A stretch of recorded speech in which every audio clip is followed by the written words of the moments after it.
Bismillahirrahmanirrahim. Alif ba ta sin ya arhamar rahimin. Balerum gepo Seramo Aceh Kerajaan Sultan Iskandar Muda ka.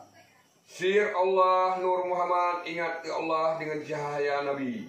Aceh menuju Hafifuddin Sadidul Kahar abad 21 Masehi, pertengahan abad Islam 15. Dengan semangat keimanan peserta Ra'u Indatu, terus semangat. Insya Allah sambut urodun Aceh Merdeka ke-45 tahun yang bermartabat. Pimpinan Balerum Gepo Aceh, amanah paduka Seri Baginda Sultan Iskandar Muda menghimbau ke Bandung bangsa Aceh dak bangsi gomdonya.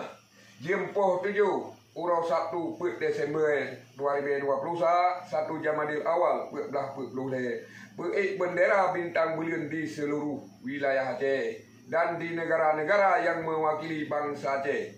Mohon dukungan Perserikatan Bangsa-Bangsa PBB. Dalam sejarah menulis tempat Aceh Merdeka Merdeka Bakdoya. Uke Bandung bangsa Aceh menghimbau dengan kesadaran ikhlas hati kejak putra Pak Dangaput Pak Melio Wali Negara untuk saban-saban dan sumiti Aceh uke dengan mempakat para ulama Aceh, para wali negara Aceh dan para raja-raja rakyat dalam negeri Aceh untuk tajuk kesepakatan bersama. Ini di Gempang Gunung Peksago di dalam negeri Aceh Mulia.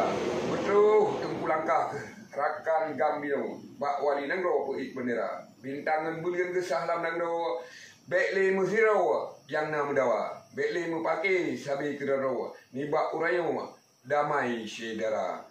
Rakyat Aceh na urang peduli. Mulia waris ranu pelampuan, mulia rakan mamih suara. Getayuk Aceh bijeh pahlawan yang gekorban demi agama. Ada kemati syahid dalam perang, bedehai agam, doa di poma. Allahu Allah, Allahu Rahman, Malikul Manan, Allah yang kaya.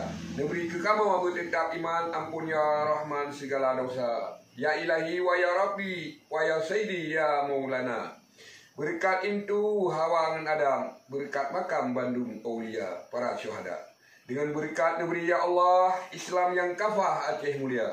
Dengan berkat negeri ya Allah, Seramo Mekah Aceh merdeka. Dengan berkat negeri ya Allah, rezeki mudah negeri ke hamba. Amin ya Allah, amin ya Rahman, amin ya Rahim, amin ya Mujibas.